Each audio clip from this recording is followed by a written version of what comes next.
so yes, you look so great in your videos, and I'm so curious to know more about you.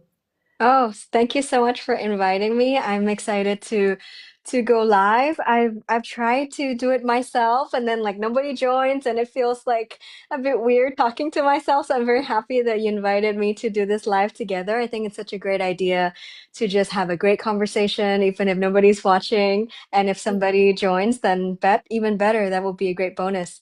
Yeah, that's exactly like this podcast uh, is from a personal need. Like I really need to have this kind of conversation and meet people who share values and maybe that have the same goals as me, and and also I told myself, okay, you want to do that one day. You want to interview people. You want to share your ideas. So why don't you start doing it right now with Yes. people who are not famous yet? Yes. Because maybe they are just starting growing their page, and so yeah, I'm really happy, and yeah, I want to start with some question. Mm-hmm.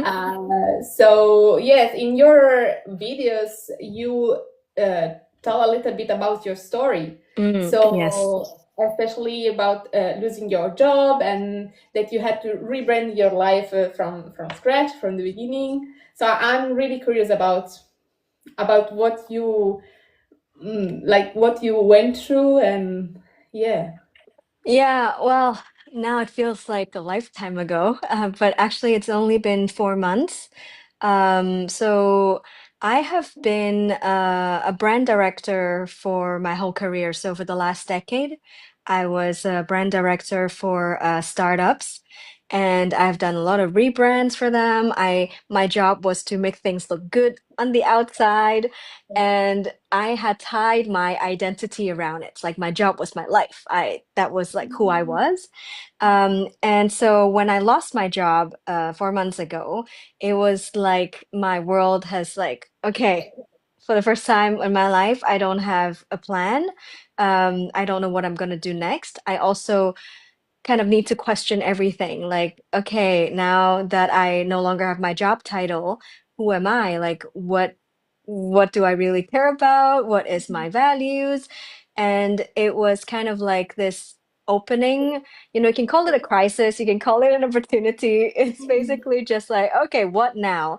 And that last job was also particularly, I would just call it toxic. Like it was a toxic job. And I had lost myself in it because I felt very misaligned. Um, as I said, my job is to make things look good on the outside as a brand director. And so when the values or the culture is not aligned, I felt a bit like I was branding a lie. And also, I felt that my voice or my thoughts or what I think or feel did not matter. And so when I lost that job, it was the most important thing for me was to reclaim that identity, that voice, of like knowing who I am, of hearing myself speak again, of like just because I felt like like strangled, so I really needed to liberate myself. So that was, I think, my first priority. And the rebranding my life was completely just like a creative project. For many years, like I created content for companies, and I don't know if you have this experience or a lot of other people who were working in marketing and communications could feel the difference when you're creating content for other people versus creating content for yourself. Uh, Me, I've totally felt like, oh, I was this content expert, and but then when it came to creating content for myself, it felt completely different. I felt so much like cringe and like, oh, like I don't know why I can't. You have to be the expert of yourself.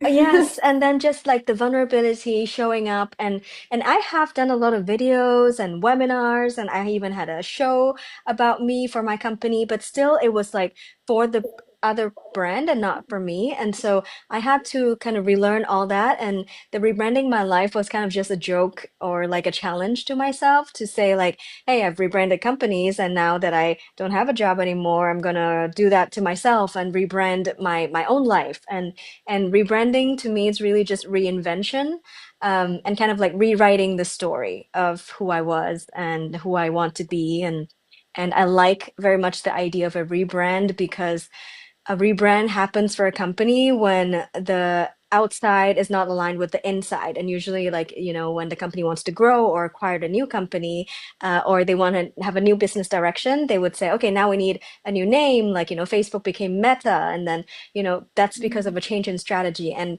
I yeah. thought that it was kind of also applicable to me because I know that, okay, I don't have the outside expression doesn't fit what I'm feeling inside anymore. So what's next? What's now? It's kind of like also realigning, reclarifying all the things that matter to me and how I want to now express myself and how I want to show up now.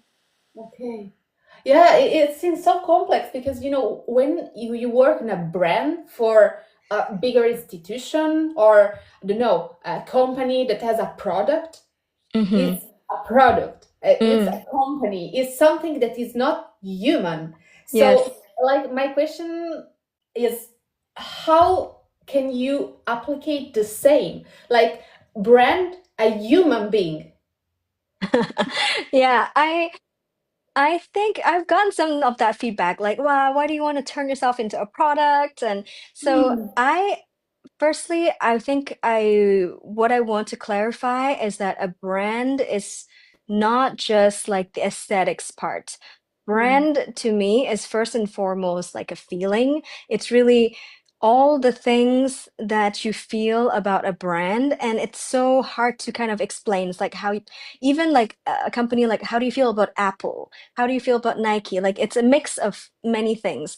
And that's because a brand, it's not just the color, the logo, it's really the expression of everything that company does, all the touch points, all the interactions that you have with that company. So it's the customer service, it's the iPhone, it's the ad you see, it's Steve Jobs, it's all of those things all together. And so when you think about that for a person, it's really like what you think, what you believe, your values, and then Hmm. how you express that, how you talk to people, how you dress, the work you choose to do, the content you create, like all of those things are part of your brand. Or you can think of it as like expression or reputation, like a mix of those things.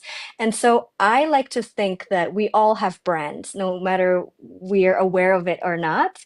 It's just like most of us do not like are not very intentional about it. So we just have our default brand.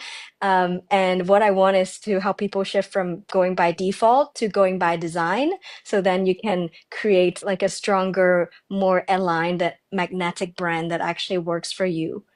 Okay. So you let me think because I'm a orchestra conductor Mm, also. Like, I studied dance and performing arts, and now I'm studying orchestra conducting. And cool.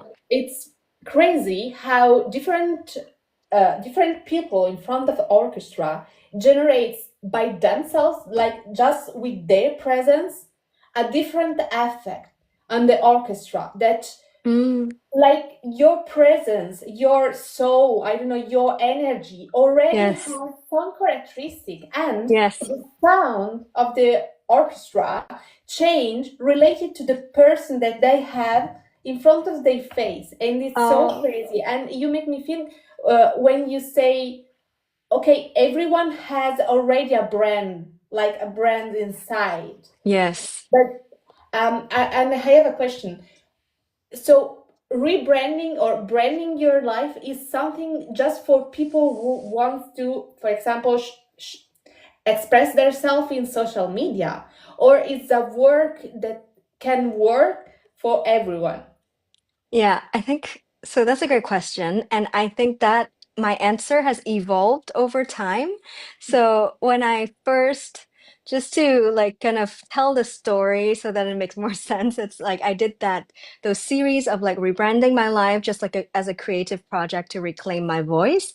And then what that led to is that people started to reach out to me and say like, "Hey, Joey, are you now helping people rebrand, like doing their personal brand? And I need your help." And so in the beginning, people approach me to help them with their personal brand. And it's usually things like, "Oh, I don't know how to create content," or "I want to post on LinkedIn, but I don't know what my topic is. I need help with my tagline and my profile." So it's very like branding in the traditional sense, but like for personal brands. And I have helped people with that, and I do love it. But then something. shifted is when I went to that event. So I went to an event called Mind Valley U, and it's my third time going. I really love it. It's like a group of very high energy, ambitious people. It's kind of like a mix of TEDx with Burning Man crossed over. So like intellectual businessy discussions, but also spiritual dancing, partying, no drugs, no nudity, but you know, that like very fun vibes. And it was in that event where I at first I wanted to be a speaker, but then I didn't get accepted. And I thought, I just want to, like you, like I want to share my story and help people. So how can I just start doing it? And so I decided to just offer like my one-on-one services to people. I started doing it for free, and I said I'm gonna do mini sessions, 30 minutes, to help people rebrand their life. At first, I thought I'm just gonna help them find their story. I call it "Turn Your Mess into Your Message," and it's more like just about all the parts that we're ashamed of, and you know the part, for example, like me losing my job. My dad asked me not to share it because it's not good, and you know a lot of the self-doubt, all the things that we think it's a mess and we don't want to share.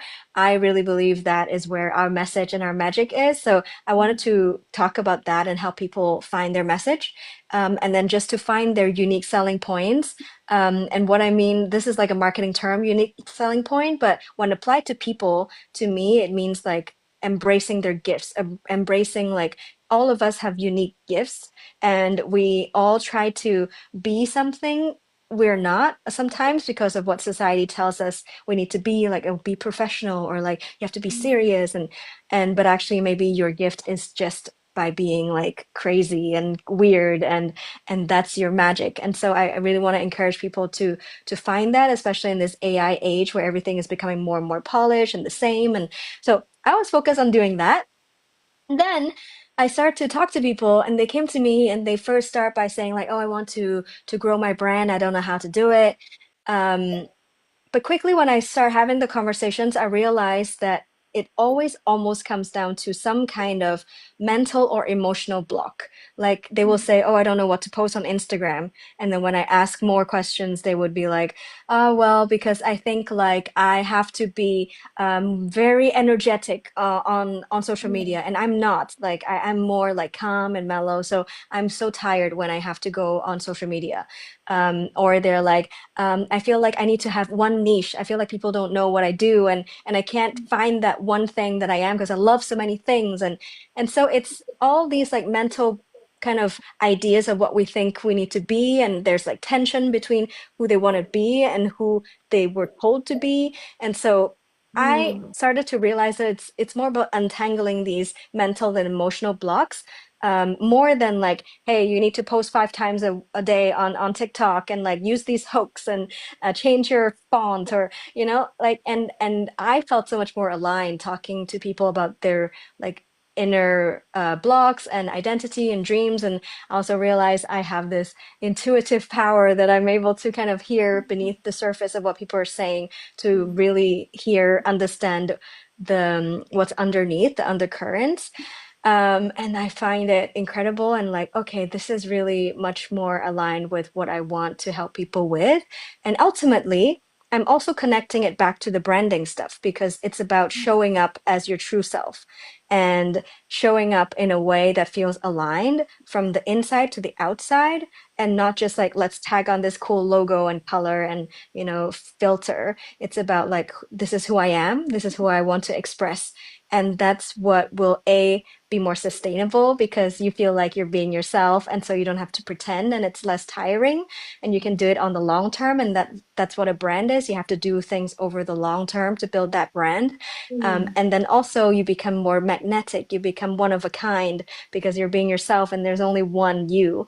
So I really believe in this approach to branding now, which is, I see branding as identity work. I see it as Mm. something that needs to start from the inside. Yeah, that's so magic to listen to you talking, because yeah, you are opening many ideas. And but what's your approach to your clients? Like which are the main areas you apply to? So, because it's life, there are so many areas that we could do. So if we like take a more concrete example. So in my videos, I talk about the fact that I rebranded 33 lives in three Yeah, weeks. yeah, And it sounds like an impressive number because I'm doing these mini sessions. yeah. So it's 30 minutes, and in 30 minutes, like you cannot rebrand your whole life. So what I do is I identify like one area and one block, and then we commit to one action that they will take to move forward in their new identity. And so it really depends on what the person is coming to me with.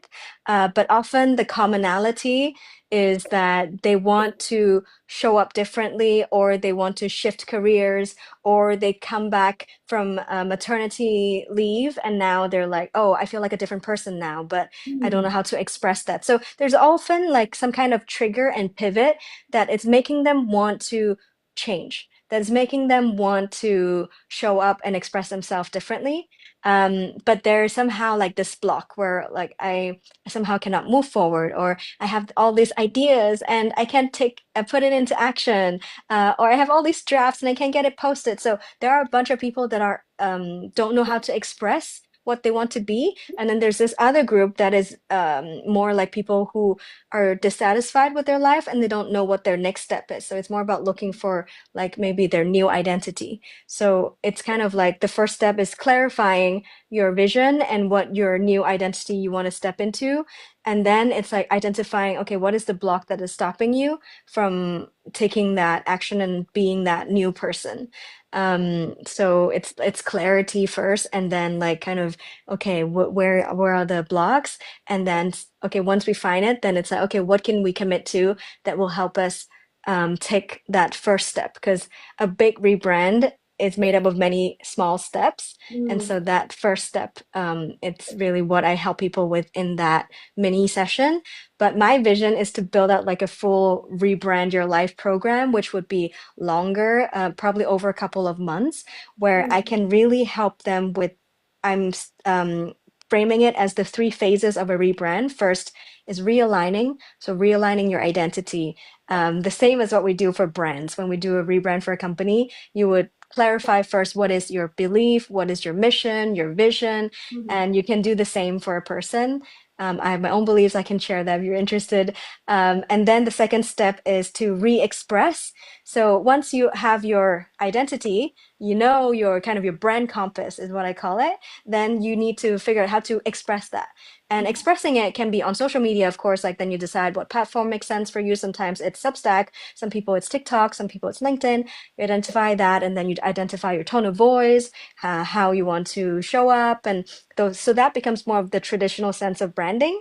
And then the last step for me is the relaunch. So any rebrand needs to be launched. It's like Mm. it doesn't become real until it gets into the real world, and that launch has like a rollout plan. Like, you know, usually, okay, you start by first updating your website, and then you update your LinkedIn or your email. So that's what we do for brands. And for for a person, then it could be like, okay, first we start with how you introduce yourself, because Mm. introducing yourself is a big part of your new identity. Mhm. And then it could be like commitments to content. And then it could be actually like quitting your job and doing the thing. So it's like real life actions that we're taking. So this is my vision for the full Rebrand Your Life program that I'm going to launch soon. But for now, the mini sessions is more about like one spark and one unblock. Wow, wow, that's so complex and so fascinating at the same time. Really, I have a big admiration because, yeah, you seems to have really clear on your mind like what the path and what are the blocks and the pathway that you have to go through to, yeah, to understand better who you are in the inside. I think one of the biggest problem are when people want to be something that is not aligned with themselves because they saw someone else looking at that way. So like I see someone and I think inside of me, oh, I want to be her. I want to be like her. I want to have the same tone of voice, the same movement, the same attitude. I want the same life.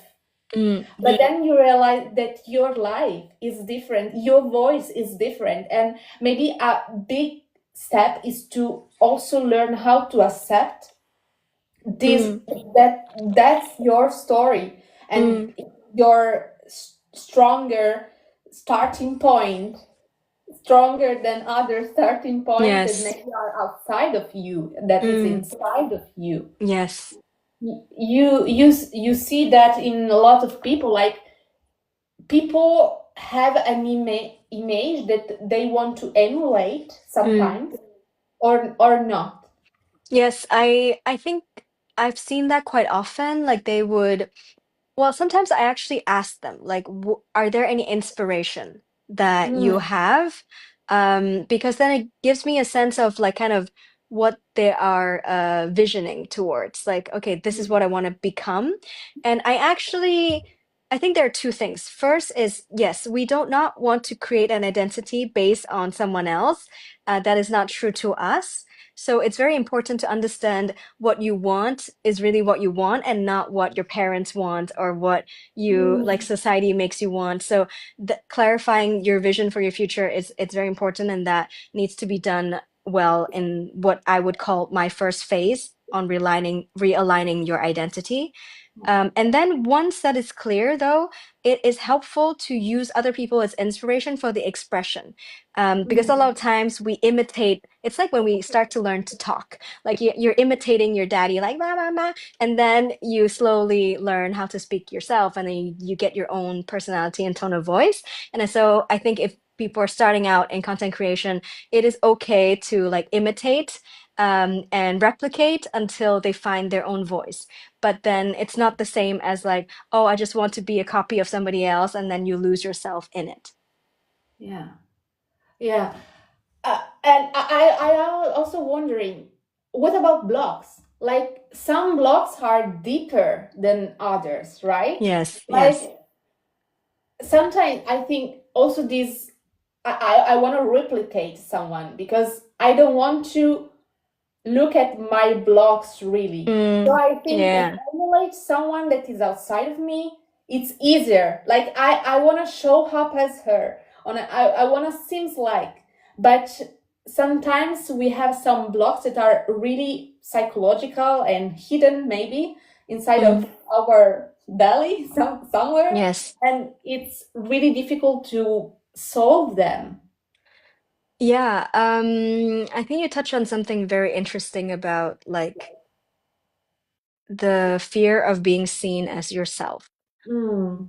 Um, and I can usually feel it when a client tells me things that seems to be on the surface about strategy, but in reality is their fear to be seen. So, Mm. um, not exactly wanting to be somebody else, but there was one client who mentioned wanting to create like a faceless brand, where they don't have to show their face. So then Mhm. and this on the surface it makes a lot of sense. Like she said, oh, I want to separate my personal life, I want privacy, and Mhm. I mean there's a lot of good reasons to do faceless brands, but when I dug deeper, what I found is more that she was worried of being seen because there was some like past hurt that was done to her that made her want to protect herself, and she's worried about judgments, and to me it's more about healing, like it's more about healing that. Then I don't care if she does a faceless or her brand with her face. Mhm. It's more about, oh, it's actually interesting to understand that there is a wound there, and there is this uh fear to be seen. And for me, what is important to address is not, okay, then you cannot create an Instagram or TikTok with your face. It's more that it's going to affect other areas of your life because you're probably also not showing up in other areas of your life because of trying to protect yourself. And so it means maybe not going for the job that you really want. It may mean not asking the person that you want to date go out with you because you want to protect yourself. And to me, that's why I really believe in this rebranding your life being like a bigger thing than just your brand, because like brand in the traditional sense, because it's how you show up somewhere, it's how you show up everywhere. And the goal is to align all of it. So then you're showing up online, at work, in life, fully as yourself, and okay to be seen as yourself. Yeah. And so before you mentioned like your belief, and you said if you want, I can share.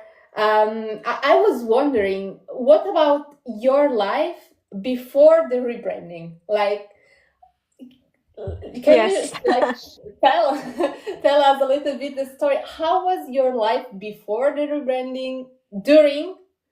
Because you said that it happens 4 months ago. Yeah. Right. So maybe you are still in the process. I don't know. I don't know. And yeah, Yeah. what's the vision? What's the Mm, future? What's the goals? it's this is a great question, by the way. I had to really think about it. Um, so I would say, just to answer the last question, if it's still happening, I think yes. I One of my tagline is we're all a rebrand in progress. And to Mm-hmm. me, a rebrand is just a continuing becoming of yourself. So you never really stop. And so I'm definitely still in my rebrand, but there's clearly already a before after for me, in the sense that I would say before I was very much my self-worth and my identity was tied to my job. Mm-hmm. And I really had to unlearn that and find out who I was. So that now I still love my work. I love my job, but my work is an expression of me and not the other way around. Yeah. And so I think that to me is the biggest shift. And that shift required a lot of um, explorative and playful, like free kind of exploration and experiments. So what I mean is kind of like my Rebrand Your Life series. I did it kind of for fun, to find my voice. I started a Substack. I really, for myself personally, I needed to go through that creative exploration to find my voice, my story, and I processed through creating.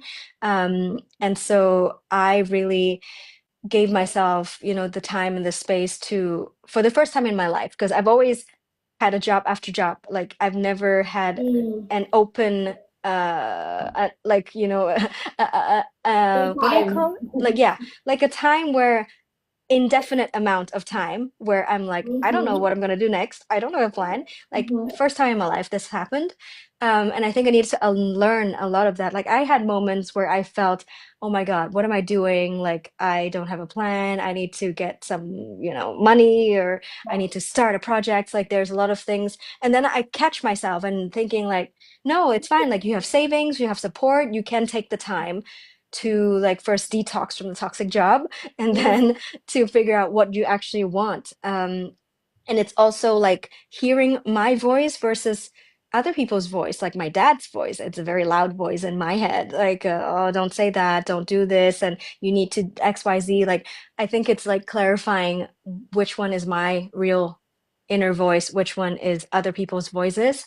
And then there's a lot of like confronting judgment, confronting being criticized, because that's when I like really realize how content creation is a real healing exercise. I don't know if you've personally felt that, but Mm-hmm. because you are being so vulnerable, and Mm-hmm. everybody can watch you, everybody can comment, and they can, and most of the time what stops people from posting is that it's like, oh, I don't want to be judged, I don't know what my boss would think, my family, my friends would think. And I think, to me, every time I post, it's me overcoming that fear a bit more, and it's like these small steps that help me go from self-judgment to self-acceptance, and also having that self-confidence, and be like, it's okay if other people reject me as long as I don't reject myself. And to me, that is a huge shift, like, because I was living for other people's validation, and now I'm like, I don't care. Like, I need to first not abandon myself. I need to first like myself. It's less about perception of others and more about how I perceive myself. I would say that is the biggest shift. And so now I feel so much more free. I feel so much more confident. I feel so much more like I can um, show up more. I also used to start a lot of things and not finish. And I Mm. think part of it is because I didn't find a container that fits all of me. And maybe like I tried to do some yoga stuff. I did like a business podcast, and none of it felt like all of me. And now that I'm doing my personal brand, I just allow all of it to be in it in one container of Joey, and it's not these separate things. I also brought in my more spiritual, feminine, um, mindful side into this branding, marketing, LinkedIn world. I merged the two. So then I can feel like, I can be all of these things and I don't have to pretend or split myself. And so I really feel so much more whole and um, yeah, I feel like I am myself. So that is what I feel for the change in before after. That's great. I actually want to be one of your clients. Hearing you talking, yeah, because as I told you, I'm a dancer, I'm a performer, I'm an orchestra conductor. I'm also Mm, so into personal growth. I'm studying 10 years of, yeah, yes, coaching, education, and now I'm trying. But I'm also so passionate about human being. That's why I'm yeah. doing this interview, because I really love to connect. I really love to share ideas. So I think I will be one of your clients Fantastic. really soon. It will be my honor. To Yes. understand better. What I really love about this concept is that the complexity, like the complexity of each individual, is the point. Mm, That you don't have to sacrifice, or correct me if I'm wrong, but you don't have to sacrifice some areas of your life. You are a whole, you are an individual, you are like unique, and you have your unique expression. exactly. I think it's like you don't have to choose. It's the main thing. Like, sacrifice, of course, is a stronger word. Most people think like, oh, I have to choose one niche. Mhm. And I think it is true that it is easier if you have a clear thing. Like, oh, you're the fitness person, you're the, Yeah. fashionista. It's great. If you have that, perfect. But if you don't, then it should not be seen as a weakness, because it means that you can bring more layers to your brand. And because there are many fitness people, and there are many like life coaches, but there's only one that is like both a yoga instructor and a conductor and a kundalini teacher, and also it's from Italy, and like all of these things creates this category of one, instead of like you're not competing with the 5,000 other fitness instructors. You're competing with just yourself, and you're Mhm. also increasing the surface area of people resonating with you and connecting with you.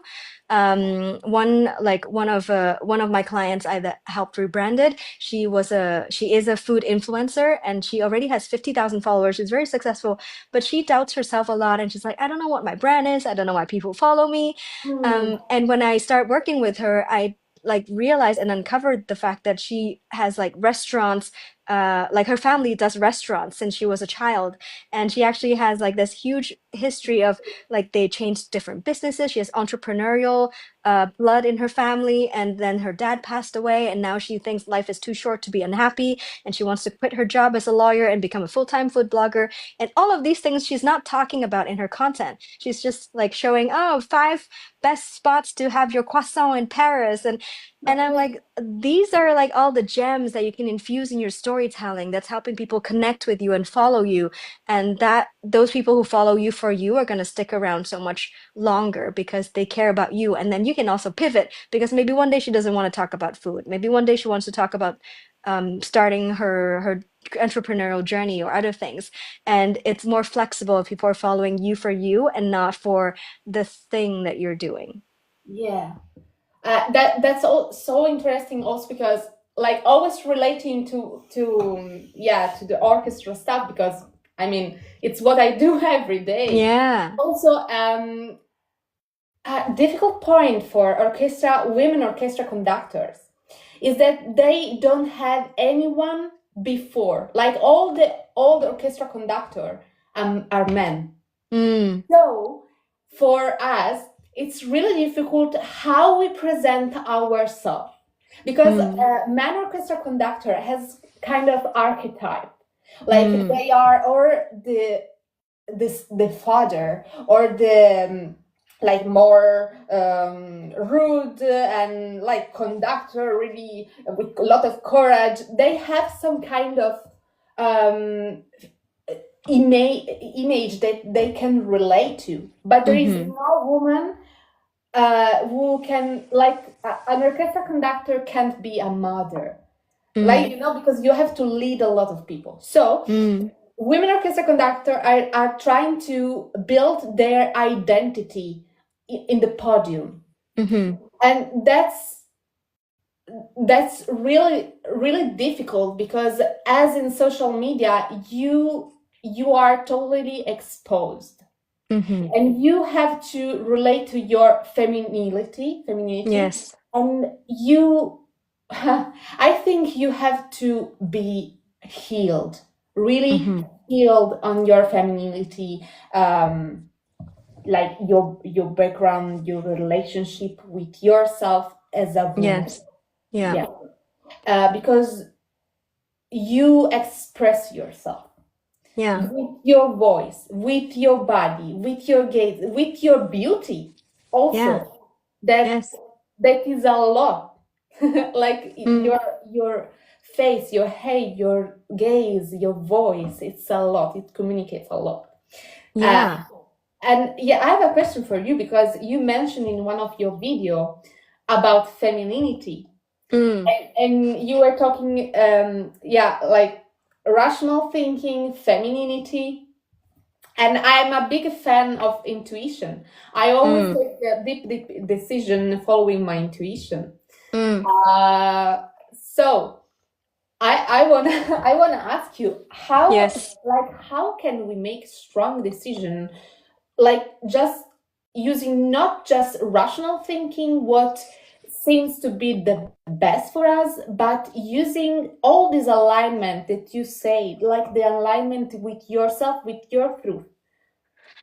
Yeah, and this is what I'm currently learning too. Like I have to say I realized that I was a little disconnected with my feminine energy.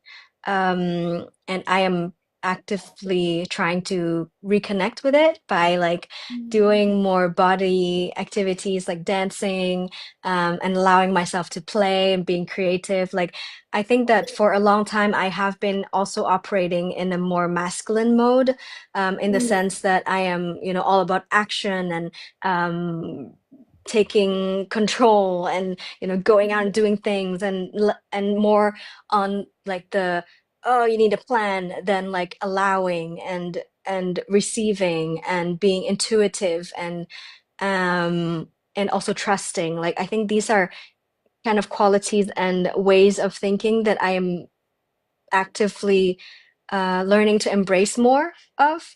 And this was also actually part of my rebrand that I did not mention. It's part of learning to embrace all of myself. I think some parts that I had suppressed because of how I was raised, because of how society is. We are living in a very masculine, patriarchal society that is ruled by men and logic and rational thinking. And so, as I am trying to heal my feminine energy and reconnecting to it, I have realized how in the companies that I've worked in, the rational thinking is worshipped as this like holy mm, grail of making decision, and like all the things that we do needs to follow this rationale and logic. And it is great, it is useful, but when it is the only way we make decisions, meaning it needs to be like 1 + 1 = 2 no matter how we feel about some decisions, because I think we know when women are the companies are led by women other than just men, those companies are more successful. Like there are stats and research that shows very, very that interesting. when the board is like men and women versus like, majority men, those companies are more profitable, more successful. And I think it is because women has this, like they make decisions considering more things than maybe just laser focus on profitability or efficiency. Like there are more things to consider, like how people feel, like long-term Mhm. sustainability, like emotional health of the employees and fulfillment. And, there are other considerations that might not fit into that like very rigid, logical thinking, rational mindset, or like a fixed kind of measurable outcomes that we're looking at, like spreadsheets and numbers. And Mhm. there are things Mhm. that you cannot really quantify. And I've noticed is that when we worship like these kind of only rational thinking, decision-making behavior, people are burned out and they feel terrible because we know, like all of us, men and women included, that there are some things that are not right. There are some things that does not feel good, but we do it anyway for the name of rational thinking. And in a way, we are rejecting and abandoning that part of us. And it's not natural, and we don't feel good. And that's why there is all these burnout and stress that is created, and people disengage because after a Mhm. while, you are like, I don't feel good with this. I don't feel aligned, but I have to do it. So we soldier on, and there's only so long you can do it for until you crack, until you quit, until you go on a sick leave, or you just become so disconnected that you do that all your life, and then you have like a midlife crisis or something. And so I think really like embracing more of the other ways of decision making, like intuition, emotions, Mhm. empathy, uh, is really what will be beneficial. But I think it's easier said than done. I think it's easier when maybe you're the business owner and you're not part of an organization. I think when Mhm. you're within a system, within a culture, there is you cannot make change, sometimes when you are stuck within a system. Yeah, yeah, this so true. Uh, I think all this process is really changing. I can see it. Also, a lot of content are popping up here in TikTok and other platforms. Mm, Our leaders are women, finally, a lot. So all system is gradually changing. yes, Um, luckily. while you were talking, I thought, how can you recognize if because before we talked about block, right? So Hmm. how can you recognize if it's your intuition? Like you have to choose something, and there is your intuition that is telling you what's the right direction. But how can you know if it's your intuition or are like blocks that subconsciously are holding you back? That's $1 million question. Yeah. I'm It's glad a you question asked. that I do myself like every day. That's why I'm proposing to you. No, you're so right because sometimes it's our fear talking. It's Mm-hmm. like, oh, I don't feel like going out and doing that.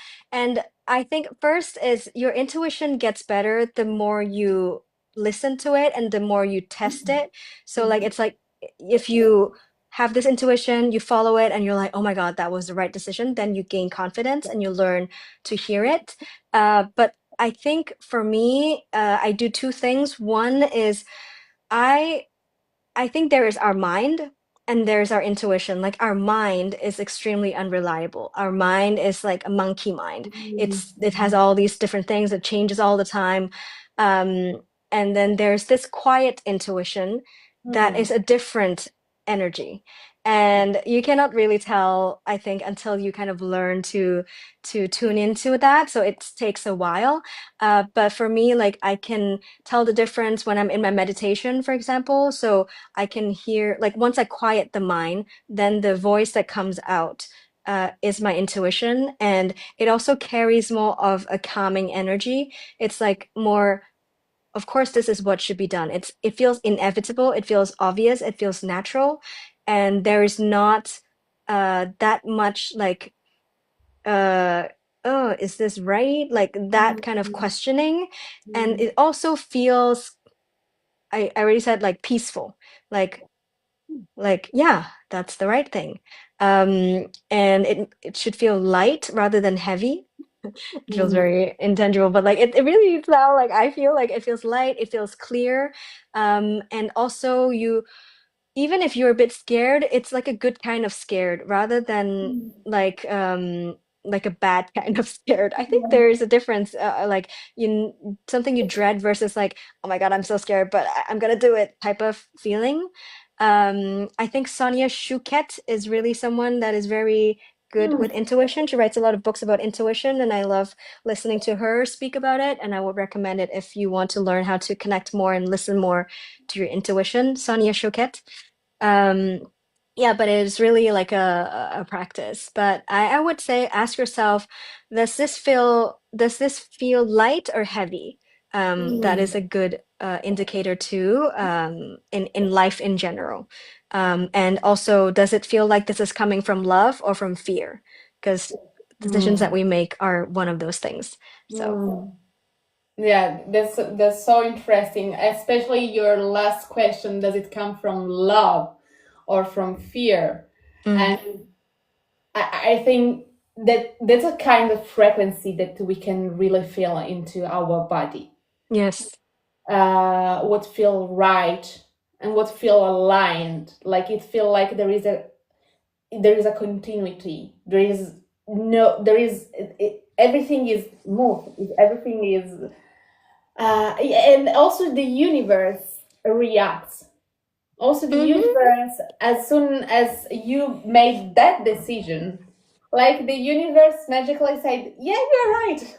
mm-hmm, It happened so many times in my life that as soon as I take the right direction, yes, like everything starts to work mm, magically, as there is this kind of connection between ourselves and the like the universe, like the it's line. supported, it's aligned, Yeah. it's supported, and then you see the little signs. You can also ask for signs, Mm. although you can become quite obsessive with it because I have been there.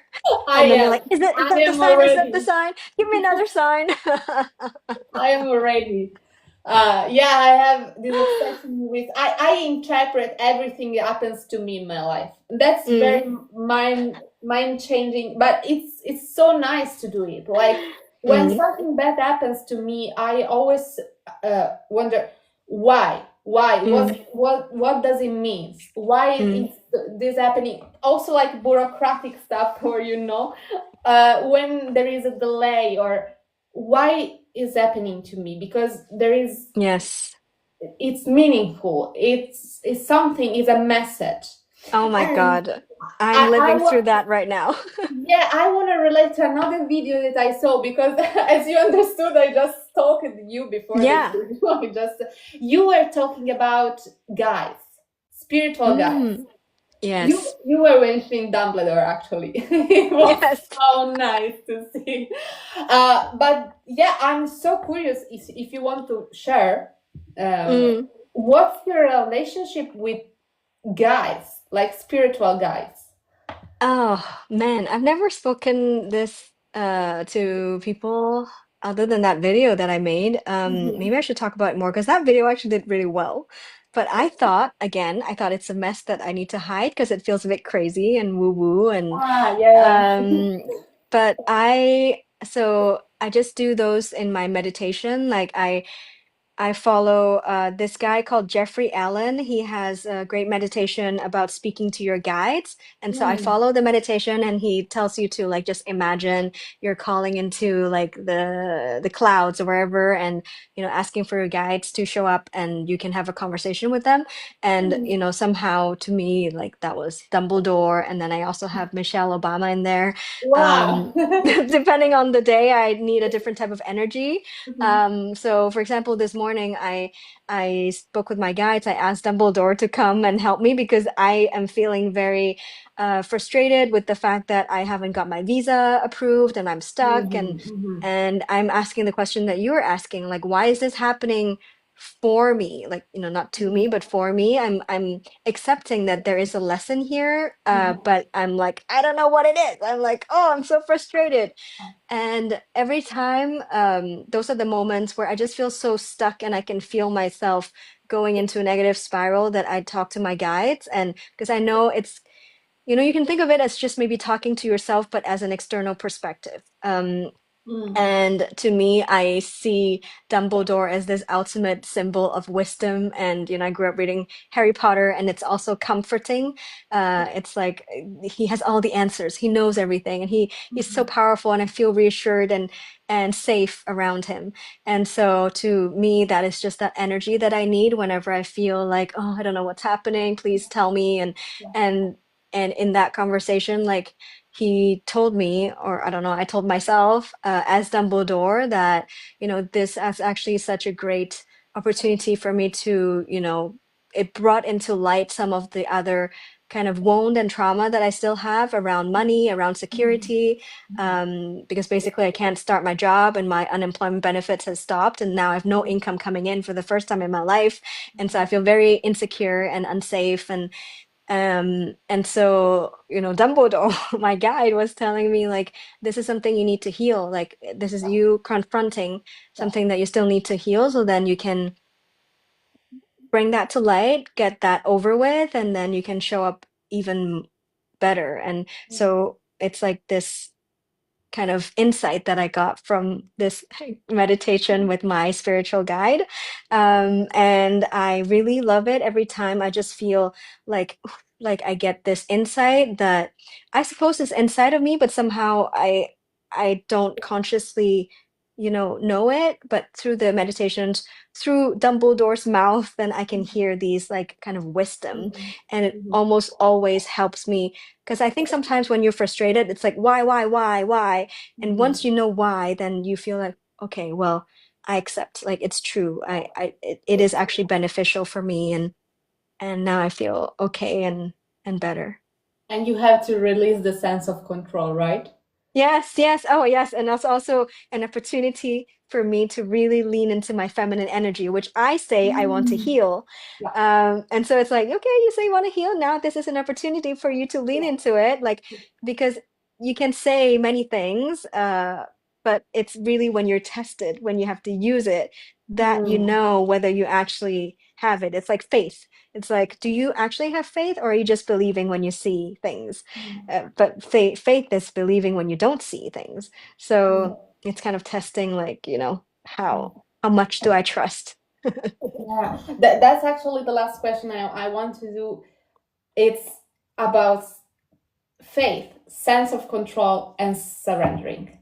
Mm, Because actually, in the last 2 years, I dive into my spirituality so much, yeah. and I'm an orchestra conductor. You can imagine how much sense of control I have.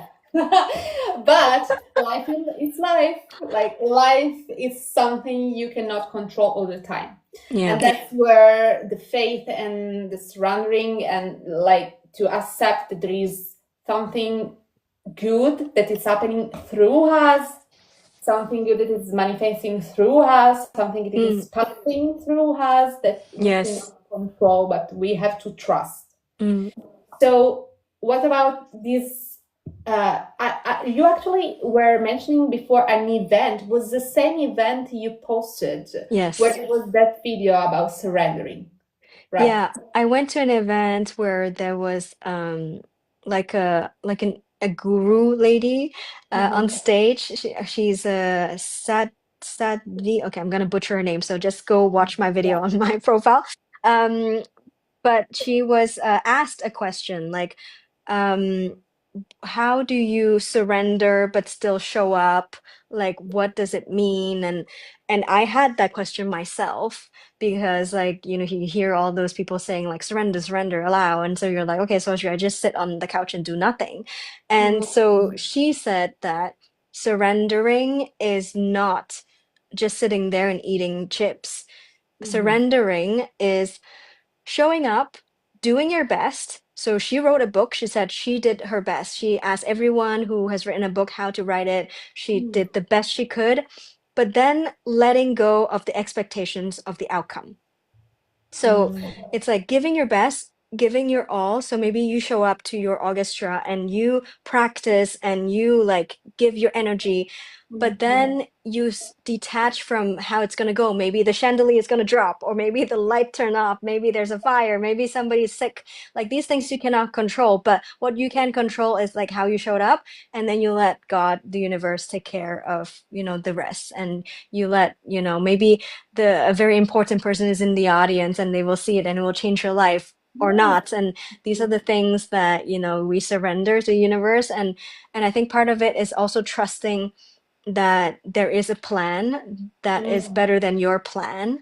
yeah. Um, and now we're going into really like more spiritual territory, but I think believing in that really, whether you believe there's a God or not, to me, this is a mindset that really helps me feel much more free in not having to control everything and not being so attached to every success and failure. Because if you believe there's a bigger plan, if you believe that, you know, it's always working out for you in some way, Mm, then mm, you are much more relaxed. You are yeah. much more like, it's okay, I didn't get this, something else would come, or it's okay that this relationship ended because something else would come up for me, or I will learn something from it, or I'll become a person, like better person because of it. Then everything feels more okay and meaningful, and like there's a point behind why things happen. Yeah. Yeah. Thank you so much, Joy. Yeah. It was so nice hearing you talking. You're such an amazing girl, really. Oh, thank you. And You too. I really, really, really appreciate our conversation and what you shared and your values. And yeah, I'm looking forward to see your growth on this platform, really. Yeah. And yeah, Who knows? continuing. One day you're gonna interview me in real time in like Cannes or something. I would love to personally. I also never been in Paris. You're in Paris, right? Oh, yes, you have to Yes, come. We can I'm. get coffee. Yes, so curious to see, and yeah, to see you again maybe. So thank you so much for Thank you so sharing. much for inviting me. This was really fun.